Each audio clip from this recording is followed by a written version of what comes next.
சற்று முன் கிடைக்கப்பெற்ற மிக மிக முக்கியமான செய்தி ஒன்று வெளியாகியிருக்கு. அதாவது ஆளும் கட்சியான திமுகவின் தலைவர் ஸ்டாலினுக்கு திமுக மீண்டும் வெற்றியடையுமா, அதற்கான வாய்ப்புகள் இருக்கா என்ற சந்தேகம் இப்போவே எழ ஆரம்பிச்சிருச்சான். அதாவது ஊடகங்களில் நாமளே பார்த்துருப்போம், திமுகவை எந்தளவுக்கு புறக்கணிக்கிறாங்க, மேலும் திமுக தலைவர் ஸ்டாலினை எந்தளவுக்கு அனைத்து இடத்திலிருந்தும் விரட்டி அடிக்கிறாங்க என்பது உங்களுக்கே கண்கூடாக தெரிஞ்சிருக்கும்.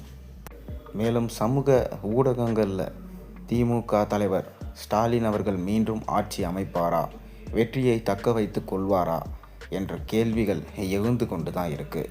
ஏன்னா 2021 நடந்த சட்டமன்ற தேர்தலில் திமுக 3.5% வாக்கு ஓட்டு வித்தியாசத்தில் தான் அவர் ஜெயிச்சிருந்தார். இதை மாபெரும் வெற்றி என்று கணக்கில் வைத்து கொள்ள முடியாது. இருந்தாலும் மக்களவை தேர்தலில் 39 இடங்களில் அவர் ஜெயிச்சிருக்கலாம். ஆனால் இது மக்களவை தேர்தல் கிடையாது, நடைபெறப்போவது சட்டமன்ற தேர்தல். இதில் மக்களவை தேர்தல் போல ஈஸியாக இருக்காது. மேலும் அதிமுக திமுக தவிர மற்றும் ஒரு புதிய கட்சியாக தாவேகா உருவெடுத்திருக்கு.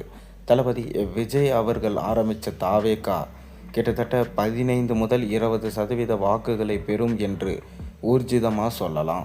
அது மட்டும் இல்லாமல் அவங்க கண்டிப்பாக 2 அல்லது 3 தொகுதிகளை பிடிப்பாங்க எனவும், கிட்டத்தட்ட 5 தொகுதிகளை அவங்க பிடிச்சிட்டாங்கன்னா கண்டிப்பாக தளபதி விஜய் தான் மாற்றம் உருவாக்கும் கட்சியாக இருப்பார் எனவும், இதன் மூலமாக கண்டிப்பாக திமுக தலைவர் ஸ்டாலினுக்கு பிரச்சனைகள் ஏற்படும்.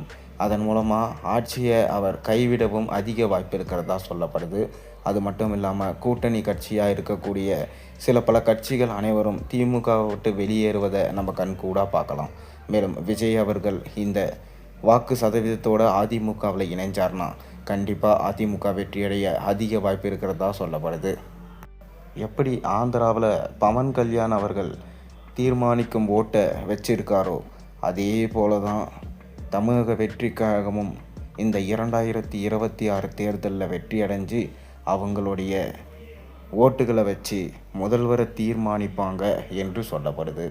இதன் மூலமாக 2026 கடும் போட்டி நிலவும் என்று சொல்லப்படுது. இதனால் திமுக தலைவர் ஸ்டாலின் அவர்களுடைய கதை முடிய போகிறதா என்ற கேள்வியும் எழுந்து கொண்டு தான் இருக்குது.